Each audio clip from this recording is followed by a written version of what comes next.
Hello, everybody, and welcome to another edition of Recruiters with No Limits Live. I'm Richard Rosser, Average Shark, and I'm here with my sidekick and co-host, John Raffini. What's up, brother? What's going on, brother? And we got a special guest today, man. I'm just going to deep dive into it, man. I tell you what, I met him about 3 weeks ago. Adrian, he is the president of everything but Colorado Staffing Association. How you doing, brother? Well, doing great. Let's leave it at the Colorado Staffing Association. That's about my limit right there. That's the threshold, man. I can't do the president of everything. Oh, man. Hey, I just got to tell you guys real quick, 20 days till Staffing World. It's like Christmas for me, man. 20 days we'll all be in person, man. There's so much hype going on. People can't wait to get in the same room with each other, and it's going to be a blast. It's going to be awesome. Can't wait for it. But in the backyard. It's in the backyard, so I have to be there. Oh, I know. It is in your backyard. How far is the Gaylord from where your office is? Oh, maybe 25 minutes. So it's kind of funny because if you look at DIA and Gaylord, all that stuff, that was originally like Aurora, and Denver rezoned it and said, nope, it's Denver now. But they wanted the taxes.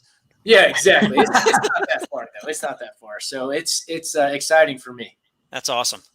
Good stuff, man. And make sure you bring your swimming trunks, man, because I'm going to hit that lazy river. I'm not going to lie. The shark's in the river, man. We got to everybody watch out for sharks. That's what we're going to do. You got it, buddy. Well, hey, Adrian, let's chat about you, man, and your company. What's going on in Colorado? I've learned so much, but tell everybody out there what's going on for you guys. Yeah, well, I'll start with what's going on in Colorado. We've had a lot of changes as far as the laws are concerned. We've had different laws come through in the last couple of years in regards to how we track.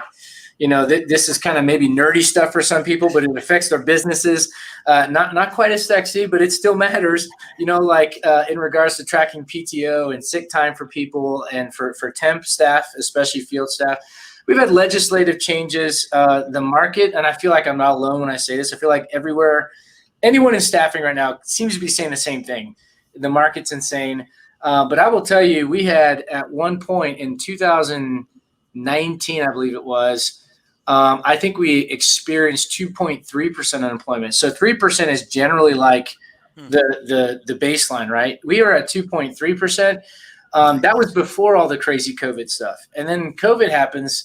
And so it has been absolutely insane. And we're all, trying to make sure that we do our part to find the right people and connect with the right people for our clients. So been a wild ride, but man, I wouldn't trade it for anything. I love the challenge. Love the hunt. Absolutely. Hey, that word hunt, John, that's right out my book, right? Yeah, I bet. That's it. Adrian, just tell us real quick here before Johnny jumps into some deep diving about your staff. I tell you what, he has one of the most energetic staff that I ever known. I met them all. I mean, they are incredible. How do you do that, man? Lots of drugs. I'm just kidding. I'm kidding. Everybody's watching. Just say that. The irony of all this is I'm also a Baptist minister, so I'm saying, hey, we do drugs. But no, we don't. A lot of coffee's involved. That is for sure. I think that coffee's a legal addictive stimulant, and just a little shout out for my team. Sorry, guys. Oh, there it is. I'm sorry. Big night We're starting to burn now. I can tell. Big night tonight. Yeah. Well, yeah. That's right. Tomorrow night, isn't it? I think they're playing the Buccaneers tomorrow night. It's tonight. So. Is it tonight? Oh no, it's tomorrow night. You're right. It's Thursday night. Okay. That's right. All right. That's right. So I was like, by the way, I know this has nothing to do with staffing, but like when I saw that on the schedule, I'm like, so why are we, after not having our quarterback healthy and everything else that's wrong with our team, why are we playing the Super Bowl champions again? Why is that? I don't understand that. But ratings. Yes, exactly. But going back to your question, Richard, honestly, our staff they really are awesome. I can with confidence say I feel very blessed, very spoiled. I tell them all the time, not because I'm trying to like stroke their ego, because I believe it. I think they're the best team in the business, and I know I'll probably get flack for that. And everyone should feel that way, though. If you have a team that you love, but I can honestly say they live by our values, man. Mm-hmm. It's passion, integrity, and empathy, and it ironically spells pie, which we never intended. But if that helps you remember it, there it is. But they live those values out every single day, and they come with energy, But one of the things we do try to do in the morning, first thing, is kind of, but before we jump in, because I know everybody else, you jump in, you get the emails out, and everything's going, and it's flying, and you got a call from this person didn't show up, and this person showed up, but they didn't show up in the right condition, and the list goes on, right? And I tell them before you jump in all that, you got to remember your purpose. Like, why did you come? Why are you in this industry? Mm-hmm. And we want to make a difference, and they live by that. So I appreciate the kind words. They are awesome, man. John, I have to second that. They are the best in the business. I'm not going to lie.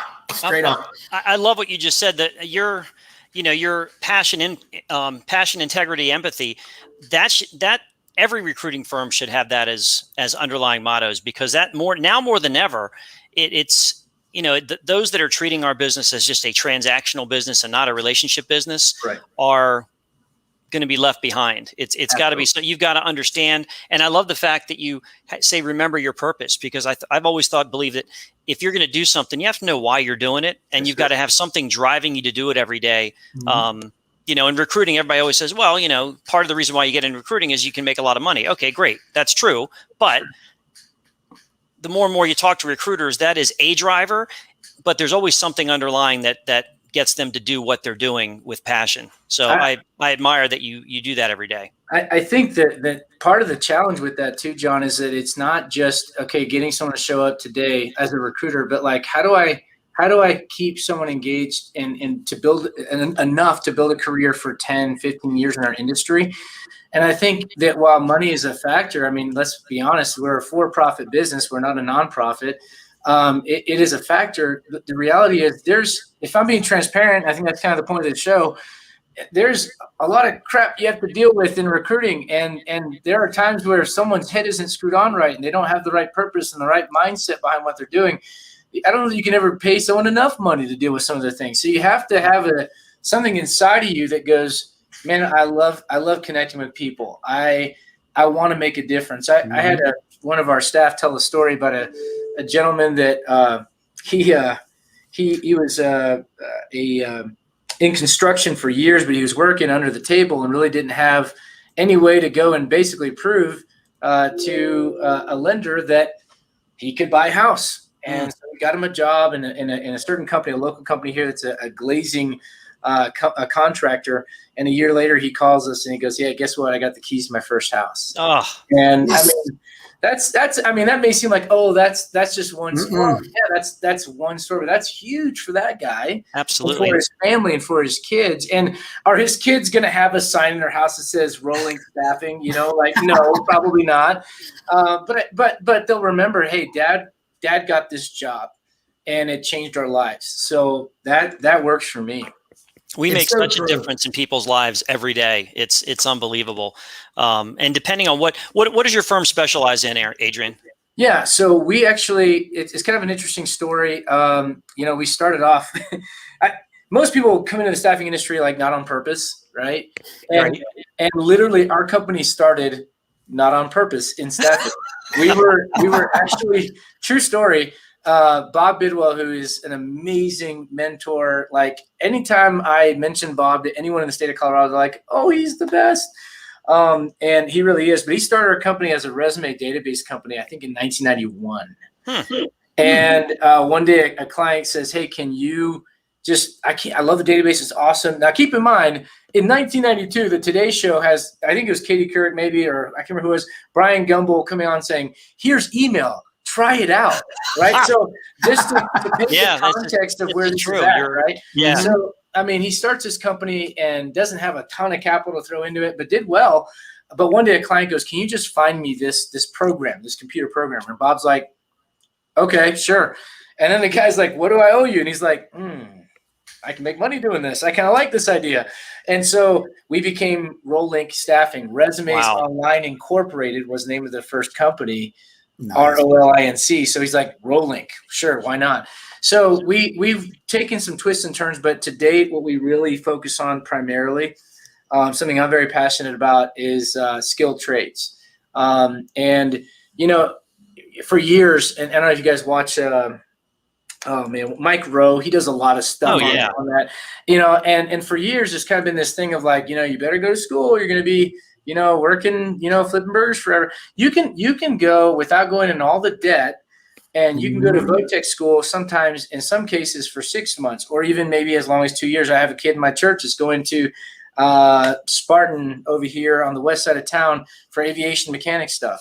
And that guy's going to make bank and he's not going to come away with all that school debt. And so we like to connect with those people and let them know, hey, you're valued, because if you're not working, you're not fixing furnaces, and you're not, troubleshooting machinery, and you're not, our economy kind of just, stops. And so that's kind of where we focus most of our attention. And that's so true, because them jobs are in demand now.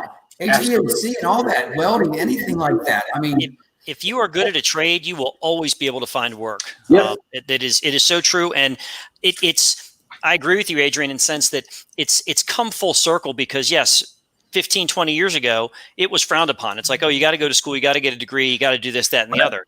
And now we're in a society now that thankfully embraces, like, that's not for everybody, first of all. Sure. And, and I've got a son. School was not for him. Right. So he tried college, didn't work out, and now he's he's doing his own landscaping and power washing business. That's awesome. And you know what? And he's doing great. So there's something for everybody, and it's not right, wrong, or indifferent. Right. Those skilled trades, the electricians, the plumbers. I mean, holy cow, we will always need them, and it's a great opportunity.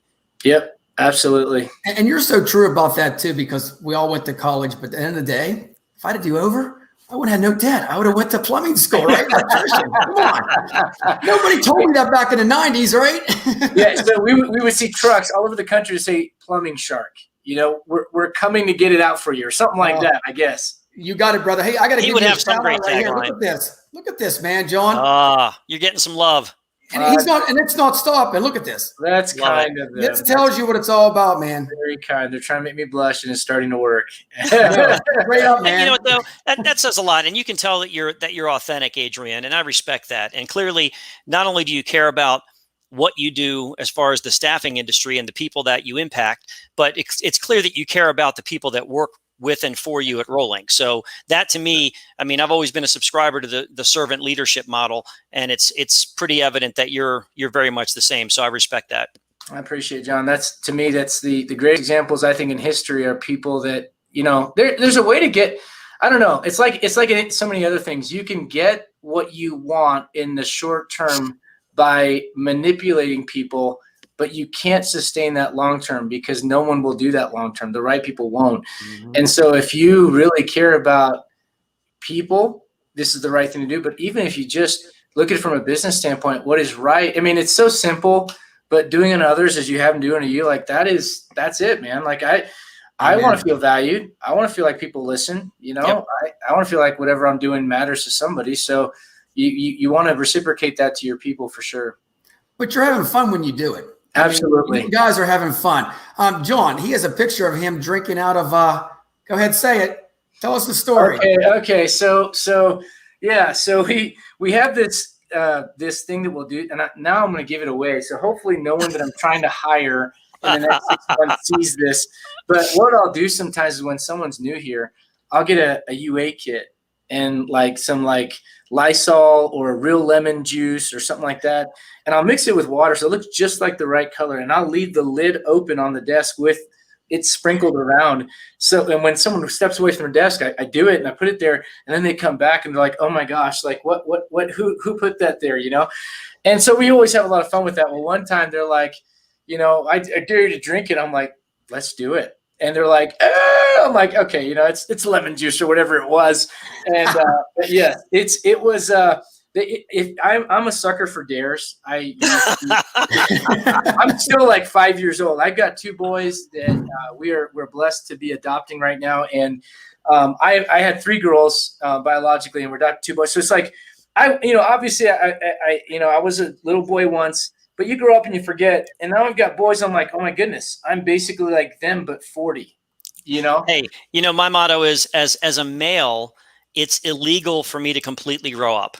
That's my line. I'm like, we're not allowed to completely grow up. If we did, it would disappoint the whole world, because they're, what would they have to talk about? You got to be a kid for life, right? I'm still getting honeycomb, trying to get the license plate out of it for my bike. But Richard, you bring up a good point, because, you spend so much time doing what you're doing, you got to have some fun. And our business is not an immediate gratification business. So you got to find time to enjoy it along the way. But you know what, guys? It's fun all the time for me. And Adrian, it's the same way. We get a little stressed, but 10 seconds later, we're back having fun again. That's right. On your worst day, you can't wait to get up in the morning and go do it again. And that's the beauty of it. No, exactly. And I think that kind of goes back to like whenever someone is not, you know, if this isn't the right home for them, you know, as far as the industry goes, you kind of know kind of fairly early on, because those challenges that come up, like I've come to the place where, yeah, those things are, well, my wife said this, she shared this with me recently, and my wife is awesome. She keeps me like in the right frame of mind as well. She said, the obstacle is the way. And I thought, man, that's good. I like that. And if you are passionate about what we do, those obstacles are not the end of your existence. They're simply like, okay, I'll give you a story that kind of propelled me. Again, like most people, I fell into the staffing industry, but what got me into it was that I kind of stumbled. Again, I was a missionary in South America, man, of all things. I was running an orphanage, or helping run an orphanage with my wife. And we ended up back in the States. We didn't have a plan B. We had sold everything. And we were going to do that for the rest of our lives, and ended up kind of falling into, because of a friend of mine, he had a manufacturing consulting business. And I told him, I said, man, I don't have an engineering degree. I don't have this. I don't have that. I gave him every reason why I can't do it. I said, you can do it. I like your personality. You can do this. And I remember one day I called this guy to try to like sell this thing. I won't go into all of it.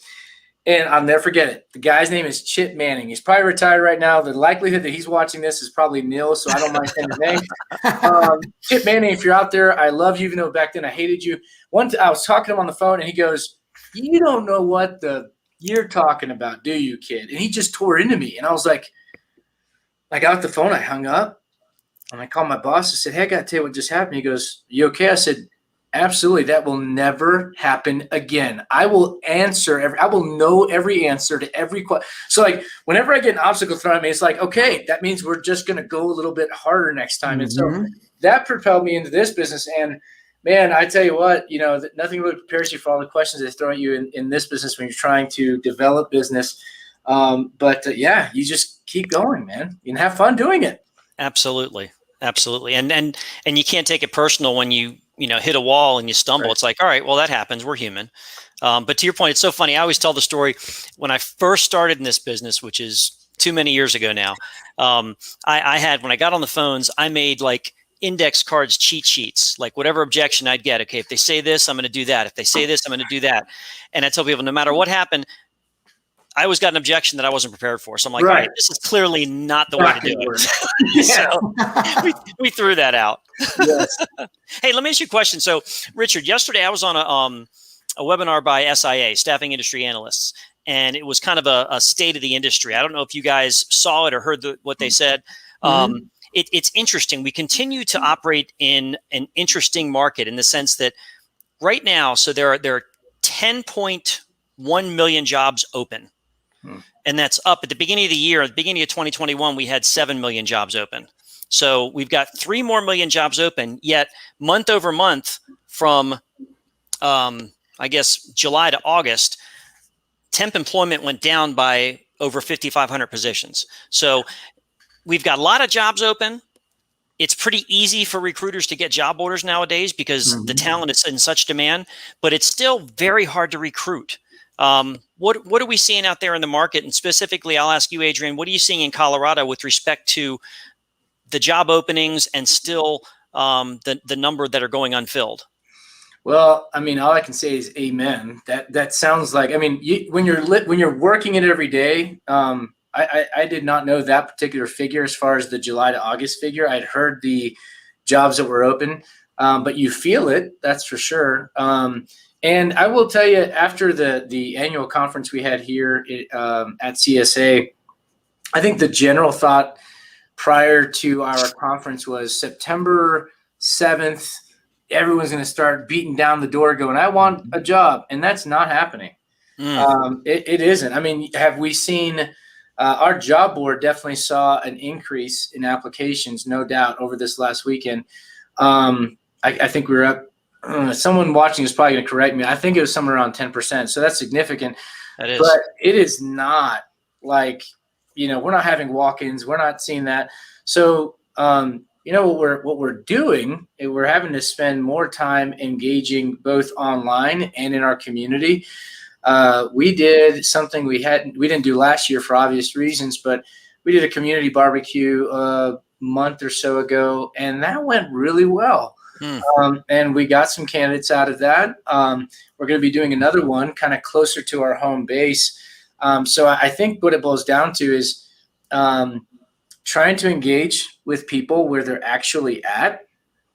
And, you may some people may laugh at it, but man, free barbecue does something for people, and they want to show up and they want to have fun and meet people. And I'm going to I'm not going to even hide it. I'm going to tell you, I'm stealing this from my friend here, Richard. Like, we don't call them job fairs, man. That's not it's very, like you said, man, it's very stuffy, very, it's not engaging. And so we just kind of try to, meet people where they're at and have a good time with it. While that's just one example, that's trying to give you an idea, John, of what we're trying to do to make up for the fact that you can't expect in this market. I mean, you guys have been at it a while as well. I remember specifically, and this stands out in my mind because of like when I started in the industry in 2009, I remember getting emails through Craigslist. So that kind of dates this as well. Getting emails through Craigslist from engineers that are responding to a machinist job opening saying, hey, I know it's $15 an hour. And yes, I haven't done this since college, but I can do it. Give me a shot. So, going from that to this market, it's like the exact opposite end of the spectrum. You can't just throw up a job ad and pray and hope for the best. You have to engage with people where they're at. I love that. It's almost like old school community outreach. I mean, you're going after them, and that gets back to what we were saying earlier about, the hunt. I mean, you've got to go find them. And I agree with you. I don't think, the job ads, if, A, they're stale, B, they don't get the response because you've got to tickle a nerve with somebody that makes them say, okay, I want to take a look at that, because people, for whatever reason, and when that extra $300 a month went away, we all thought, all right, this is going to help. And all of a sudden we didn't see the rush. No. And it's like, okay, well, they are more content to sit on the sidelines as opposed to just taking something for the sake of taking a job. And again, that's counter to everything we've ever seen in the industry. You're so right on that, John. You summed it up just like Adrian when I speak about it. Excite and engage. People want to be excited now, and they want that work-life balance. They find out that life is too short after the pandemic now, that anybody can die at any given time, and it's hit us head on. So they're not going to work 80 hours a week now. I mean, that stuff, overtime, people don't care about overtime much anymore. If you notice that, they want that 40 and out. Well, they want to love what they're doing. And again, cultures change. So I always say, the fundamentals of our industry never change, but the industry evolves and you have to adapt. And we've got a candidate base now that, for the majority, isn't going to say, well, I've got to go to work, put in my time, pay my dues, promote, whatever. They're like, if I don't like what I'm doing, I'm going to quit and find something that I do like what I'm doing. Absolutely. Which again, amen to them. They're empowering themselves to do it. That wasn't like it when I was, coming out for my first job. It was like, no, you get a job and you stick with it and you go from there. So it's, and we as recruiters, we have to understand that and adapt to it and really get to know what you were saying earlier, Adrian, get to know the candidate and what they want, because they're not going to settle for anything less. Exactly. And that's what you summed up, John. You have to listen to the candidate, what they want. Absolutely. At the end of the time, we try to put them somewhere where they don't belong, And it's like playing football. It's like coaching guys, right? I mean, we have to plug and play, right? And then once we get in place, what happens? We score a touchdown and we do a dance, right? I'm not going to lie. I do a dance. Every placement, I'm doing a dance. I'm sorry. My wife laughs about this because my family's from Puerto Rico. She goes, honey, I don't know if you should do the salsa because it just doesn't translate the same for everybody. You said something about, John, I think you said old school. It's kind of funny because, I subscribe to the idea that there's no new thing under the sun, and what's new was once, been here before. It's kind of like if you go to the mall right now, bell bottoms are coming back again. So I've now lived through the third phase of bell bottoms, right? And so like they're coming back again for the third time in my lifetime. And it's like, and the kids are like, oh, these are great. This is new. And it's like, no, this has been here before.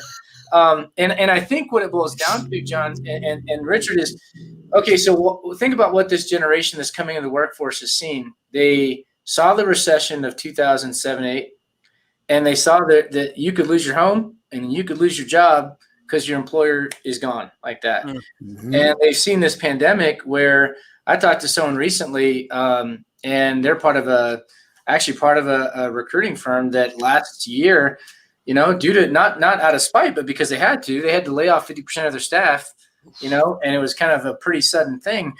And so, when people go through that, they start reevaluating what their values are and what matters to them. And it's not just the paycheck, and it's not just, how does it look on LinkedIn? It's, am I going to wake up excited about this? And obviously, I think it's pretty clear we wake up excited about it.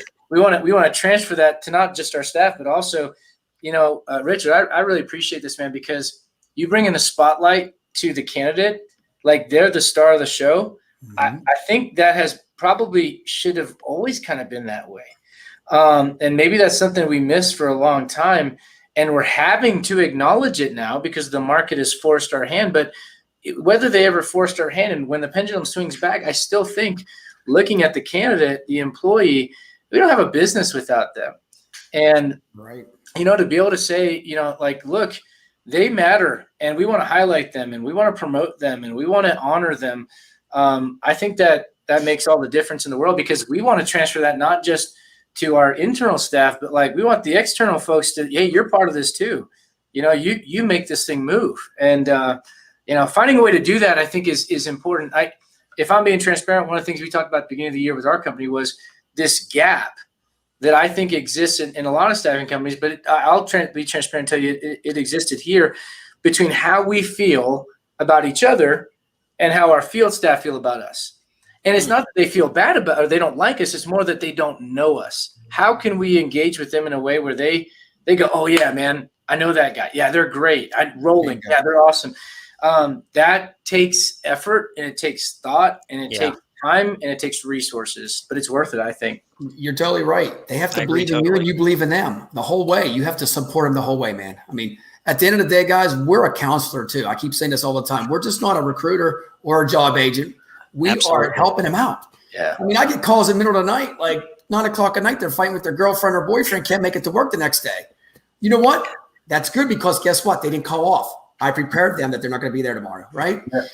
Yeah. Well, and that shows that's a tribute to the way you approach the business, Richard, in the sense that it's the way every recruiter should approach it. It's all about relationships, and you build that type of relationship with your candidates. When they're calling you, they've got that trust, and that's something, to your point, Adrian, that has to be earned, and it doesn't happen right away either. No. So, that's where they really know that you have their best interest at heart. And I love that quote where you say the candidate is the star of the market, and you're absolutely right, because years ago, we were ingrained to think, well, we work for the client because the client pays our bill. Sure. And as a nice byproduct, well, we provide some good opportunities for people. Right. You're absolutely right, though. More and more, especially in this market, in this climate, it's all about the candidate. Right. Right. Absolutely. And even when the pendulum swings back, I almost feel like it's on us to, I don't know, for lack of a better term, use the term, Richard, like a coach. I think we have to coach our clients and try to help them remember, hey, because these things are cyclical, right? These cycles happen, and we'll see it go from one extreme to another. But you kind of have to almost like, some of what I'm talking about in the future, we're kind of doing with candidates now, like, hey, look, I'm not going to push you if this isn't the right opportunity. But especially with someone that's, coming from a trades background and they've got a high skill level, I'll say, look, I've watched this before. I was here 10 years ago, and the individuals that waited longest to get back in the market, they had a harder time getting back in. And I'm not telling you to jump in the wrong opportunity. I want to make sure you get the right one.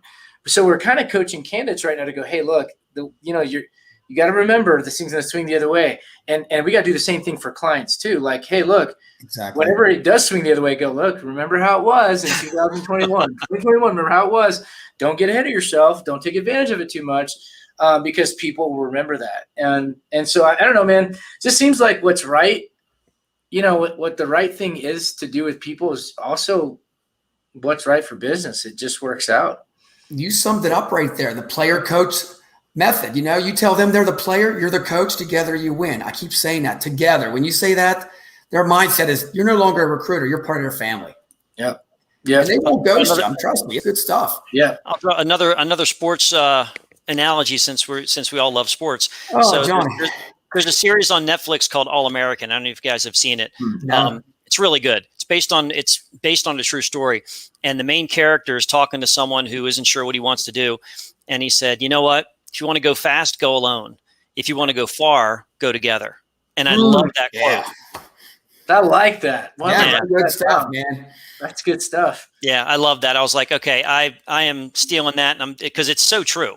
As a team, you can go so much farther. There are a lot of people that are, if they want to be in it for the quick hit and the quick payday, they're not going to be in it for the long haul. It just doesn't work that way because people pick up on that. Yes, sir. Mr. Brady's so true, man. That's a great quote, Alexis. And by the way, she's been with us for 11 years. She's awesome. Clearly, she gets it. And look at this. All right. So John, we can't stop here. I got to give this out. There it is. See? Hey, I got to ask you, is anybody working at your firm? I told you that was coming, man. I warned you. I love the support. I love it. I love it, man. You know what? It's great stuff. They can take a little break now and enjoy it, man, and work hard later. It's like IROC theory, when they get the show's over, pedal to the metal, right? Right. That's exactly right. Yes, sir. Awesome. I tell you what, some other stuff and trends that I'm seeing right now we're going to talk about is, how about this remote interviewing? So many people in the staffing industry is not changing, Adrian and John, and it's like video. Video is the king right now. I keep telling everybody that. We're all MTV generation, so we know the video killed the radio star. But it's so true now. It's like I see staffing firms still not doing videos. What do you guys think on that? What's your take on it? John, I don't know if you have any thoughts on it. I will yield to you first. Okay. All right. So, I think what it boils down to is people generally just do what they know, and any kind of disruption to everyday life, even if it's a better idea. And I hate to say this, but I feel like our industry is kind of notorious for not wanting to do new. Like I'll give you an example. I think it was a couple of years. It wasn't that long ago. Maybe 4 or 5 years ago at our Colorado Staffing Association annual conference, we were talking about, man, look how cool it is to send out mass texts. Like that had already been out for a long time. Like it was, but we're just catching up to it.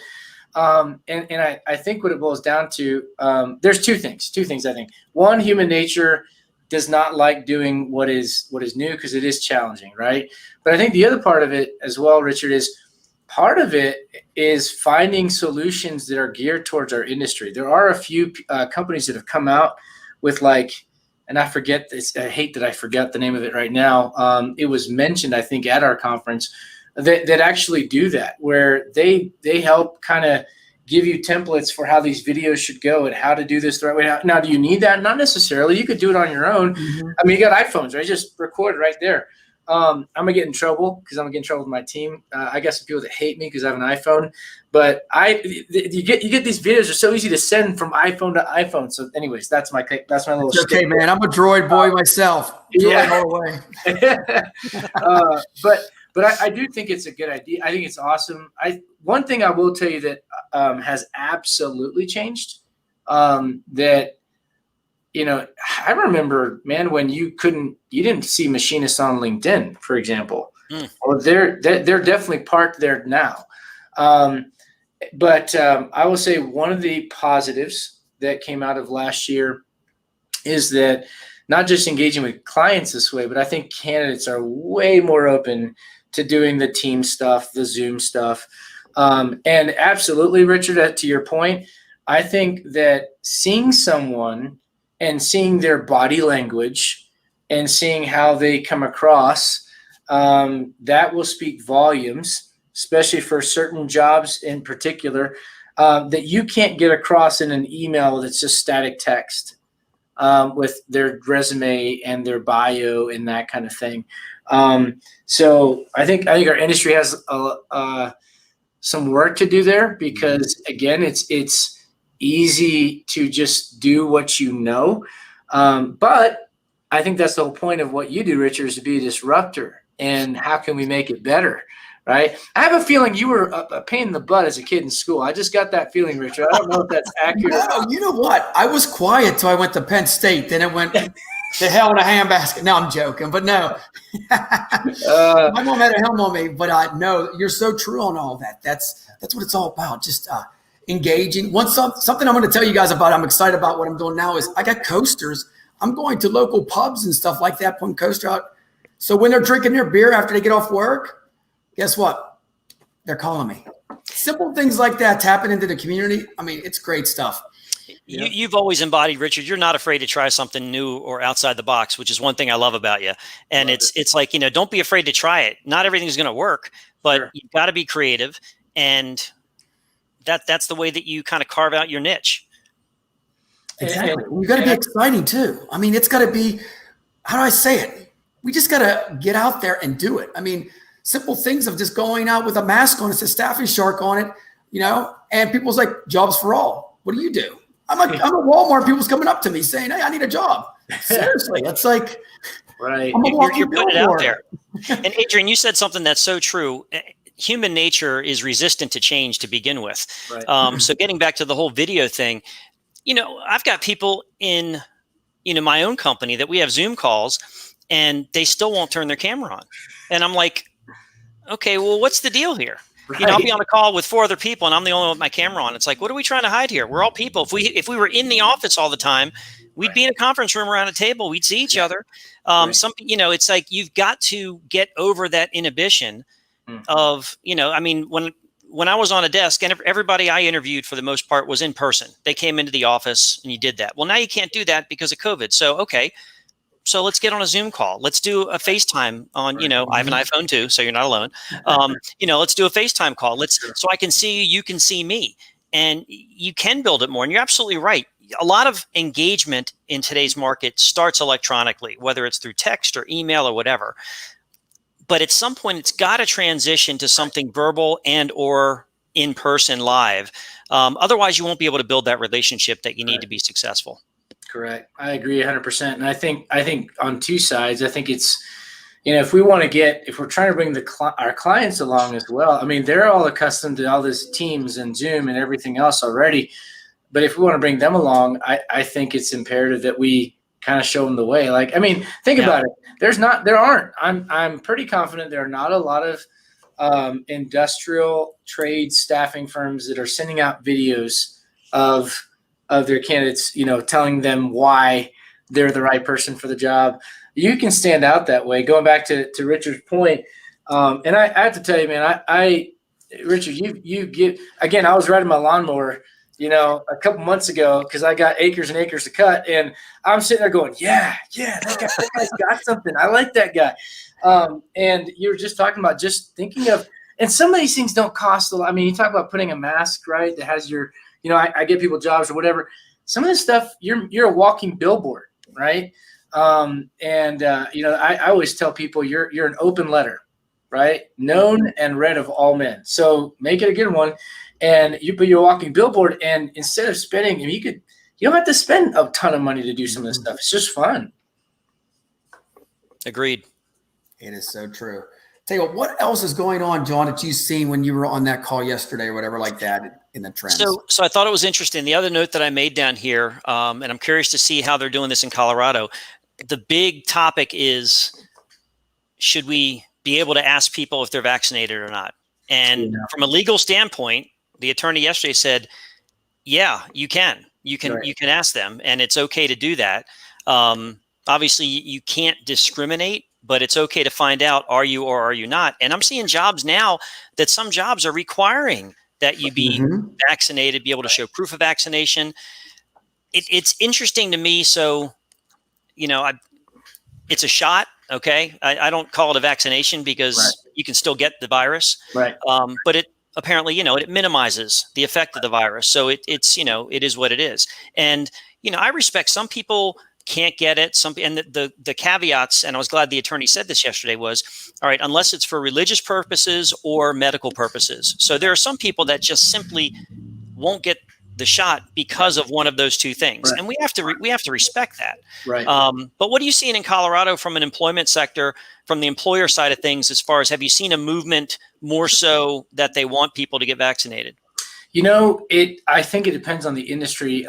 As of right now, to my knowledge, of all the clients that we work with, I believe there are 3 that are, well, let me rephrase that. There are 2 that are requiring the vaccination and 1 that's requiring proof.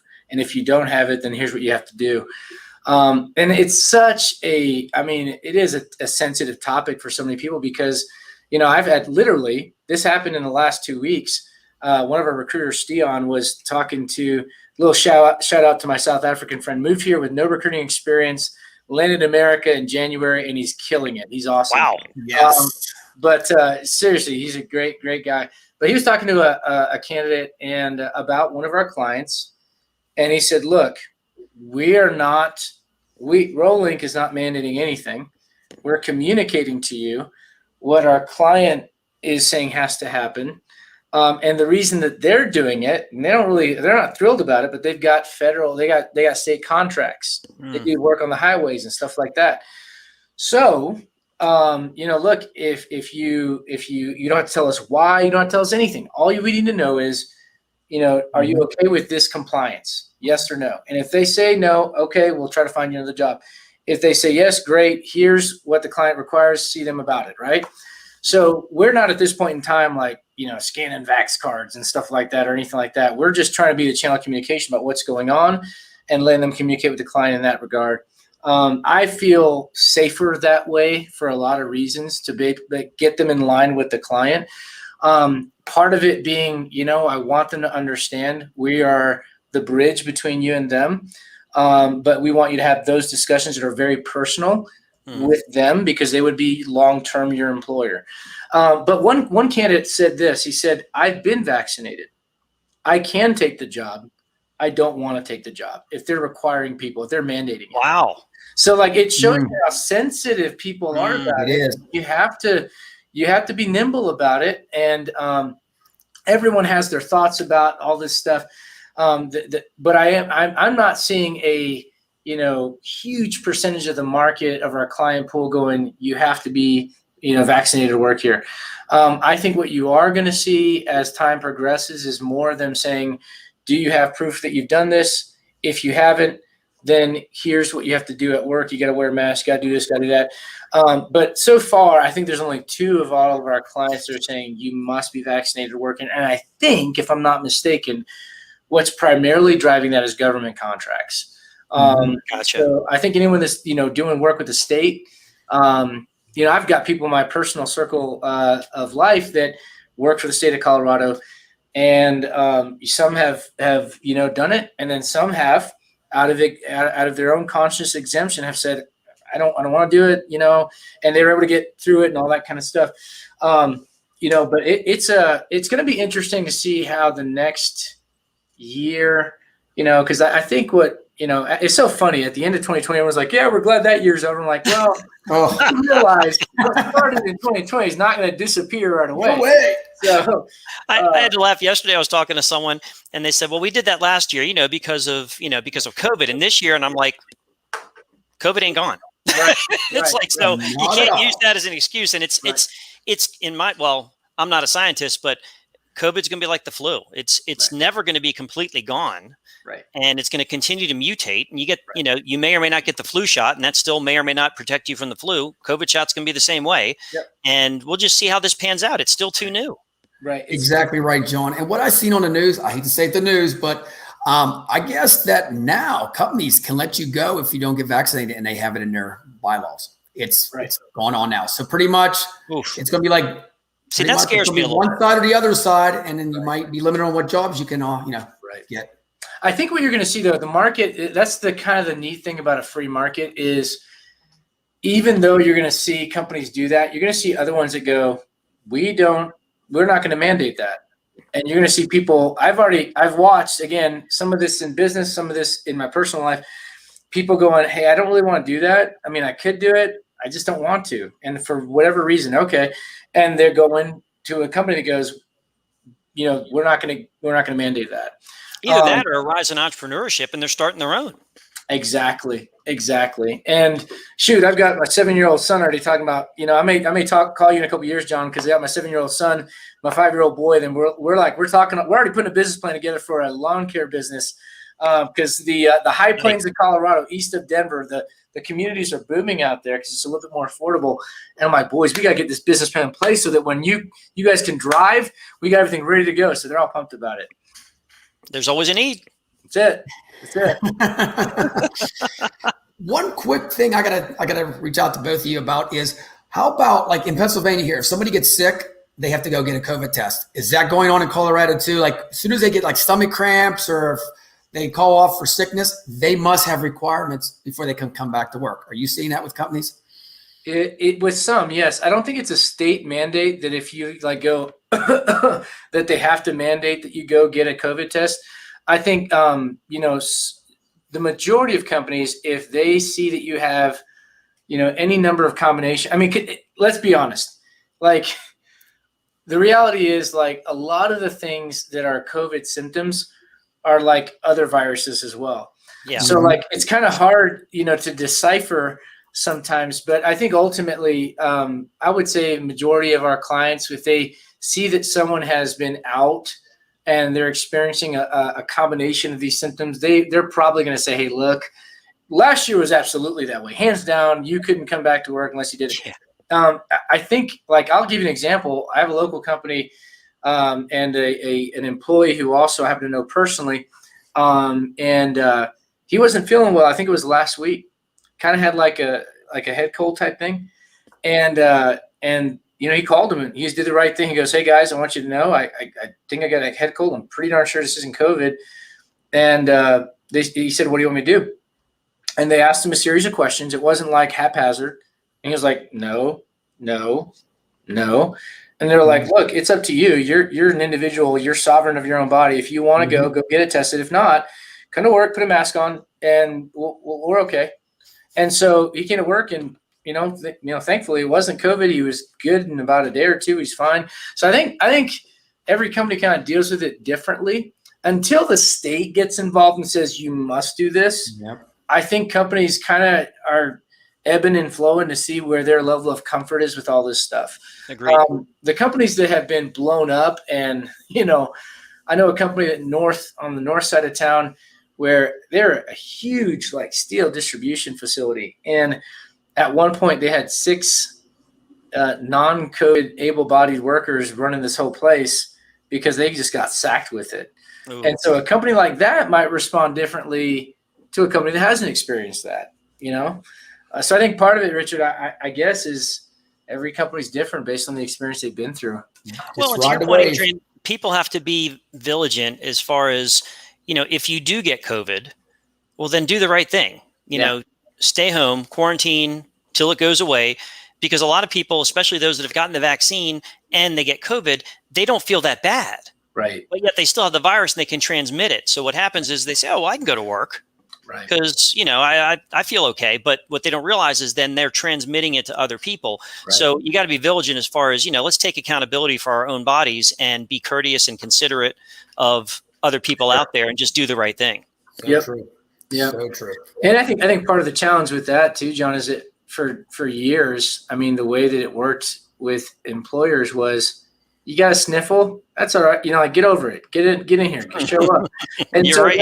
That's how we grew up. That's how all of life has always been. So it's kind of hard for some people to shift that, That's true.